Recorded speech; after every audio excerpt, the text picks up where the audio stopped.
Joint family. रोशनी, अब तेरी शादी की उम्र हो चुकी है, सब तेरे लिए लड़का देख रहे हैं और तू है कि 8-9 बजे बिस्तर से उठ रही है। मम्मी, क्या आप भी सुबह सुबह ज्ञान दे रही हो? सोने तो दो कम से कम। क्या करें, अब तेरी हरकतें ही ऐसी हैं। चल अब बिस्तर छोड़ और मेरे साथ खाना बनाना सीख। नहीं, मैं नहीं बना रही खाना वाना। आप प्लीज जाइए ना यहाँ से। रोशनी की बातों से निराश होकर निशा वहाँ से चली जाती है। निशा, तुम रोशनी को घर का कामकाज क्यों नहीं सिखाती? अगर यही हाल रहा फिर तो 2 दिन में उसके ससुराल वाले उसे यहाँ छोड़कर चल देंगे। मैं तो बहुत कोशिश करती हूँ उसे घर की जिम्मेदारियाँ सिखाने की, लेकिन वो मेरी सुने तब ना। आप तो जानते ही है ना कि वो कितनी जिद्दी है।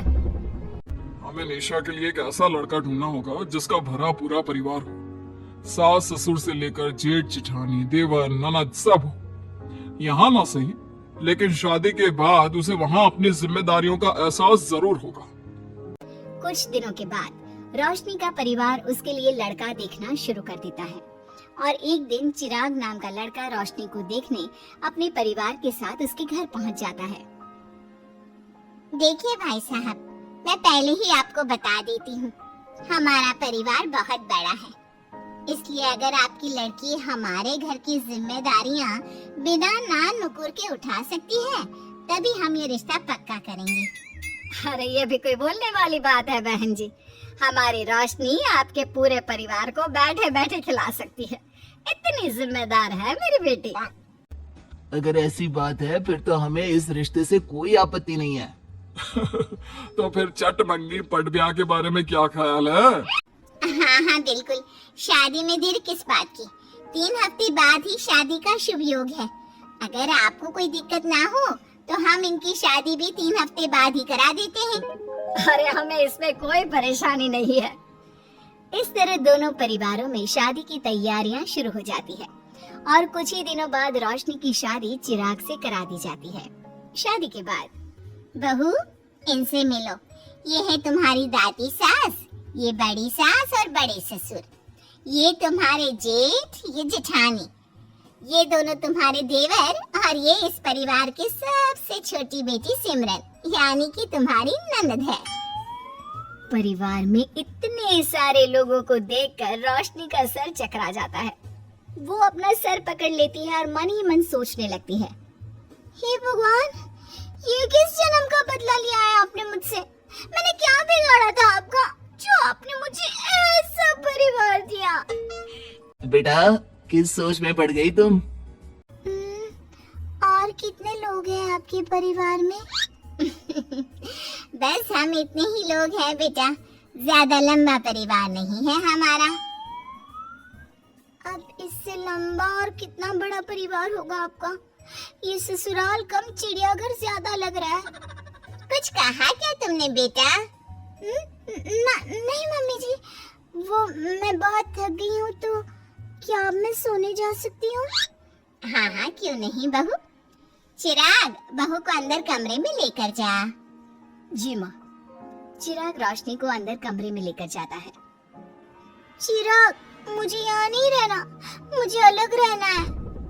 ये तुम क्या बोल रही हो रोशनी? अभी तो आई हो तुम और अभी अलग होने की बात कर रही हो। परिवार वालों को पता चलेगा तो कितने दुखी होंगे वो लोग। मुझे नहीं मतलब किसी से, और इसे तुम परिवार कहते हो? ये परिवार कम कोई गली मोहल्ला ज्यादा लग रहा है। रोशनी, अभी तुम नई हो इस परिवार में, इसलिए शायद तुम्हें ऐसा लग रहा है।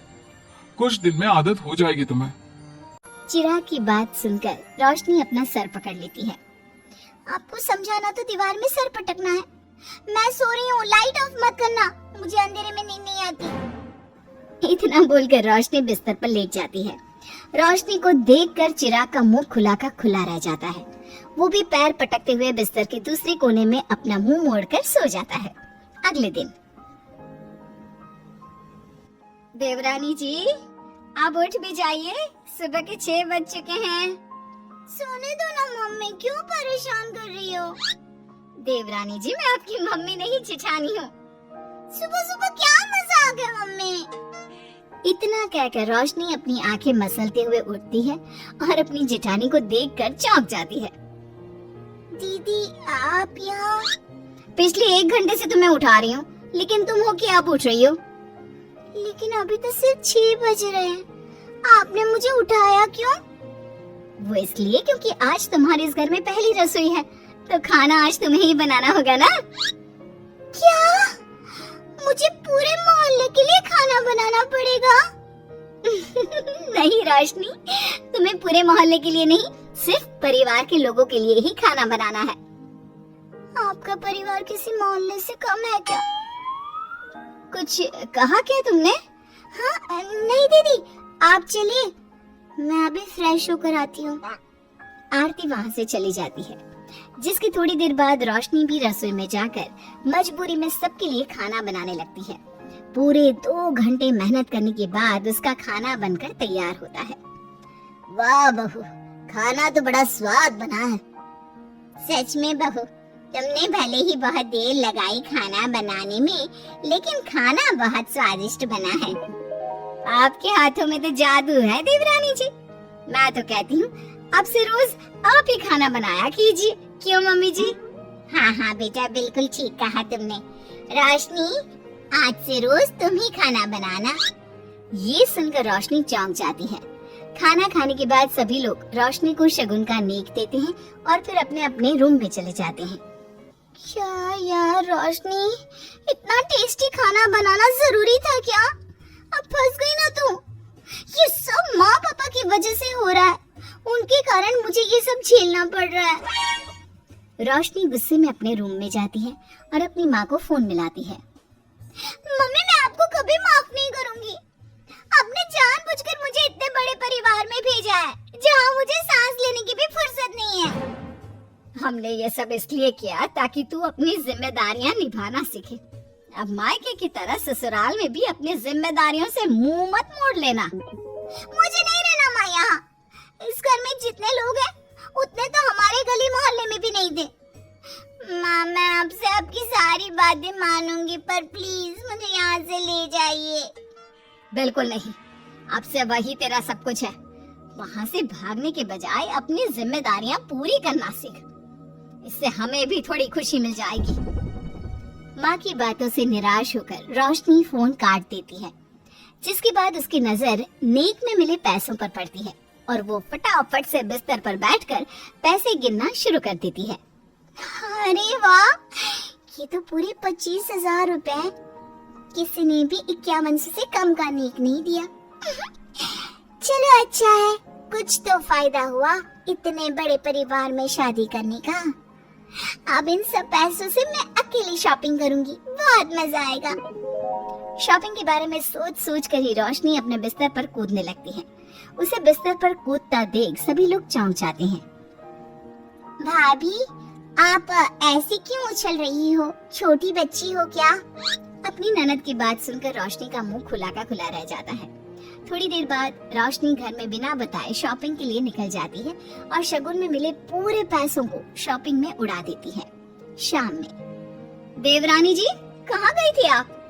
जानते हैं सब आपके लिए कितना परेशान हो गए थे। कम से कम आपको बताकर तो जाना चाहिए था ना। सॉरी दीदी, मैं आप लोगों को बताना भूल गई। वैसे इतने सारे बैग किस चीज के हैं? तुम शॉपिंग करने गई थी क्या? हाँ दीदी, वो आज नेक में इतने सारे पैसे मिले थे ना, तो मैंने सोचा क्यों ना मैं उन पैसों की शॉपिंग ही कर लूं। अरे वाह, ये तो बहुत अच्छा सोचा तुमने।